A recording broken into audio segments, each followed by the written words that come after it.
Meu nome é João Weiner, eu sou diretor, sou sócio da TX Filmes. A gente está aqui no Rio to See com 2 lançamentos, que são o Bandida, que é um filme de ficção, estrelado pela Maria Bomani, que a gente fez junto com a Paris Filmes, que vai estrear no cinema agora no dia 20, e o Doleira, que é um documentário original Netflix, que entrou na plataforma hoje, essa madrugada, de quarta para quinta, dia 6 de junho. E estamos aqui entendendo como é que está o audiovisual, essas coisas que estão acontecendo, conversando, fazendo contato, que eu acho que é o plano. O Bandido ele é uma história baseada num livro da Raquel Oliveira, chamado A Número 1.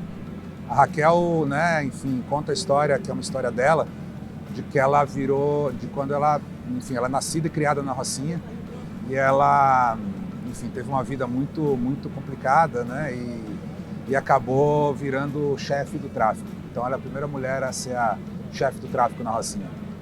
O filme é uma coprodução da TX com a Paris Filmes, com a Paris Entretenimento, e tem um elenco que eu adoro, que é a Maria Bomani fazendo a Maria, o Jean Amorim fazendo o Pará, a gente tem o MC Marechal e o Santi, fazendo o MC fazendo o Gil, o Santi fazendo o Boca Mole, a gente tem João Vitor Nascimento, a gente tem Natália Lage no filme, tem o Wilson Rabelo, Milen Cortais, a gente tem o Otto no papel do traficante Del Rey.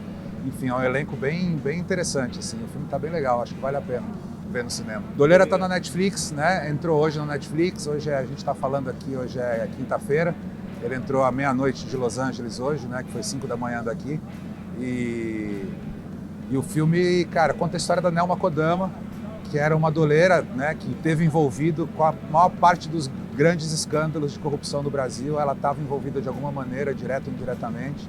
Então ela dá uma aula de história, Então é um ponto de vista bem peculiar desses crimes financeiros, que o Brasil é tão pródigo em cometer, Bandida foi muito legal, a gente teve 2 exibições, 2 pré-estreias, uma pré-estreia em São Paulo e uma pré-estreia no Rio.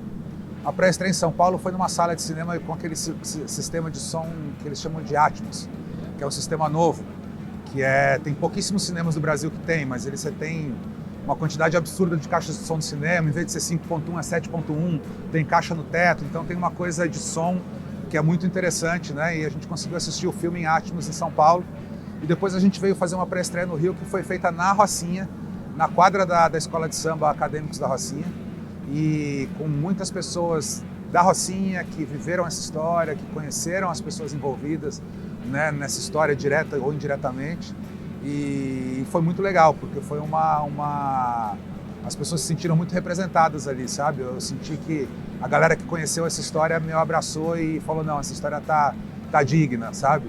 A própria Raquel, que é a personagem também, ficou super feliz com o filme, ficou super emocionado.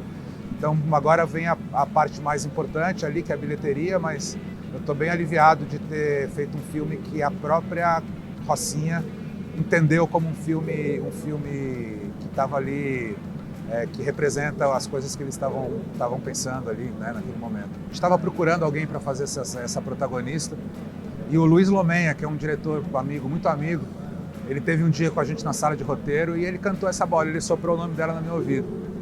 Desde que ele falou o nome dela, eu nunca mais consegui pensar em nenhuma outra pessoa para fazer esse filme. Sabe quando aquela coisa encaixa? E eu ouvi outras pessoas que assistiram o filme dizendo, não consigo ver uma outra atriz fazendo esse papel que não fosse ela. Ela tem uma energia, que é uma energia que me lembrava muito a energia dessa personagem, da Rebeca, Cara, eu tinha tanta certeza que era ela que eu não fiz teste. Eu escolhi e falei, é ela, foda-se, você vem, entendeu? Porque é uma responsabilidade, Não custa nada fazer um testinho para ver se funciona. Eu não quis nem fazer teste, cara. Eu não consegui. Eu não conseguia pensar em outra pessoa para fazer. Eu acho que é um dos pontos fortes do filme. Ela brilhou demais. Eu acho que se o filme tem uma chance de virar e de fazer bilheteria, é por causa dela, assim, sabe? Eu acho que ela pegou o filme na mão, botou embaixo do braço e falou, é comigo, vamos embora, entendeu? Foi muito legal. São absolutamente fundamentais as leis de fomento, porque você consegue contar histórias que com uma certa liberdade artística e criativa que com outros dinheiros você não consegue. Então, quando você fecha com streaming ou com uma outra dessas, você passa a ter um controle muito grande, da escolha dos temas, da escolha do que vai ser produzido, do que não vai ser produzido, e está tudo certo. O dinheiro é da empresa, eles podem fazer o que eles quiserem com o dinheiro, escolher o formato de produção, a maneira com que eles querem interferir ou não. Então eu não vejo problema nisso. Mas é importante que exista esse tipo de financiamento dos streams, mas também existe o tipo de financiamento através das leis, para que os criadores tenham um pouco mais de liberdade artística de poder apostar em assuntos que não são assuntos que estão tão em voga, que são assuntos que vão necessariamente dar muita audiência ou não. Você pode contar histórias que precisam ser contadas, mas que não tem esse apelo comercial que outras obras têm. Então eu acho que para mim a principal importância é essa, né? Além de muitas outras questões, enfim, como distribuir esse dinheiro de uma forma mais igualitária entre várias praças, né? Não ficar tudo concentrado no eixo de São Paulo, fazer com que exista diversidade, fazer com que exista várias outras coisas ali que com esse tipo de dinheiro você consegue garantir, né? Porque, enfim, é um dinheiro diferente do dinheiro dessas empresas grandes. Tá tudo certo, os dois formatos, cada um tá fazendo do seu jeito, não acho que nenhum tá errado, mas é importante que os dois coexistam, assim, para que a gente possa ter, além dos produtos mais comerciais e mais feitos para grande público, para vender, você ter também projetos que sejam projetos que contem histórias de uma maneira mais autoral e mais sensível. O que o mais importante é você estar em constante movimento. Qualquer coisa que você está fazendo pode virar uma outra coisa daqui a pouco, entendeu? O Jean Amorim, por exemplo, que é um ator que fez o Pará, durante a pandemia, ele e a mulher dele, a Jennifer Nascimento, me inscreveram com um projeto que eles tinham e me contaram a história deles. Foi um projeto que não virou, que não foi para frente, mas a gente conversou um pouco. 3 anos depois, quando eu estava procurando alguém para fazer o Pará, eu queria alguém que tivesse um histórico parecido com o do Jean. Foi um menino que cresceu em favela, que catou papelão, que viveu muito próximo da criminalidade. Então eu lembrei da história dele que ele tinha me contado, entendeu? E aí acabei chamando ele, a gente acabou fechando e ele fez o Pará. Né? Várias outras pessoas, assim, às vezes, mesmo comigo, sabe? Tipo, eu tenho um filme que é um dos filmes que eu fiz que mais, enfim, um dos primeiros, mas um dos filmes que eu mais gosto, que é o Picho. Conta a história da pichação em São Paulo. Bom, eu fui fazer uma capa de disco de rap de um grupo de rap da Zona Leste, eu fui fazer de graça, porque eu fazia capa de disco de rap de graça em São Paulo nos anos 90, começo dos 2000. Eu acreditava muito no movimento, eu achava que tinha que fazer, eu oferecia minha mão de obra para qualquer grupo de rap.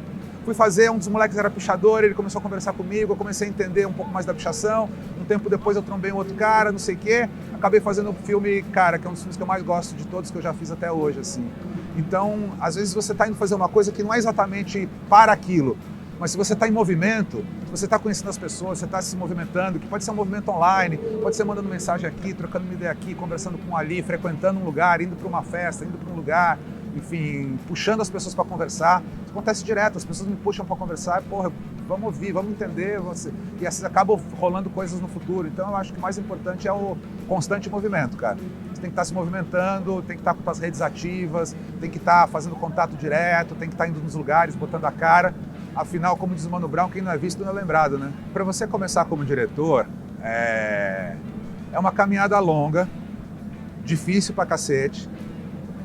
O trabalho do diretor parece glamouroso, mas ele é um trabalho muito solitário, porque você tem que tomar as decisões, essas decisões impactam muita gente, muito dinheiro envolvido. Então, às vezes eu me sentia assim, pilotando um naviozão, um transatlântico, sabe? E que se eu errar o caminho, todo mundo vai errar comigo, sabe? Então tem uma dor, assim, um peso de tomar essas decisões sozinhos, quando você está num tipo de trabalho como Bandida, por exemplo, que é complicado, mas é muito interessante também, assim, sabe? Acho que erros que você vai cometer são muitos e você vai aprender com eles. Eu, assim, em relação né, como você me perguntou, me fala quais são os erros que as pessoas podem evitar. Eu diria o contrário, que eu acho que as pessoas têm que errar. E as pessoas têm que errar para poder aprender com os erros, assim. Às vezes você evitando muitos erros, você acaba não aprendendo. O Bandida tem uma coisa que a gente passou muito por isso, que foi um filme muito complicado de fazer, o roteiro era maior do que a quantidade de diárias que a gente tinha, o orçamento não cabia tudo que a gente queria contemplar, o tempo, enfim, tudo isso. Mas, cara, a gente foi errando e fazendo do erro um acerto, mudando o rumo de acordo com o erro que a gente cometia. E aí o filme foi ganhando uma vida diferente, sabe? Ele foi ganhando uma personalidade, ele foi ganhando alma. Né? Porque às vezes você vai muito no que está no roteiro, daquela coisa muito... E o filme é um organismo vivo, eu vejo ele como um organismo vivo. Desde o momento que você concebe, você escreve um filme, você filma outro e você monta um terceiro. Nunca é a mesma coisa. E esse processo em que você vai errando e reconstruindo em cima do erro e mudando o caminho. E, puta, errei aqui, mas pô, se eu levantar uma parede aqui em vez de fazer não sei o quê, isso é um processo que eu gosto muito e que acaba trazendo essa alma para um projeto que eu acho que está nesse lugar, entendeu? De chegar num lugar em que você não conseguiu imaginar quando você estava escrevendo. Mas esse lugar que você chegou é muito mais legal do que você seria capaz de imaginar quando você estava no papel. Então eu acho que é meio por aí, assim, cara. Eu acho que as pessoas têm que errar. Errem. Novos diretores, errem. Errem bastante e aprendam com os erros. Eu acho que é o único caminho. A gente vai errando. É melhor errar em pequena escala, errar nos pequenininhos para você acertar nos grandes. Mas errar é fundamental. Acho que o Bandida, eu acho que quero muito chamar as pessoas para que elas assistam Bandida no cinema. Porque o cinema é uma experiência completamente diferente do que você assistir em casa, né? O cinema, ainda mais com esse sistema de som Atmos que a gente tem, quem tiver a oportunidade, tiver um cinema com esse som Atmos perto de casa, eu recomendo muito, porque é uma experiência muito diferente.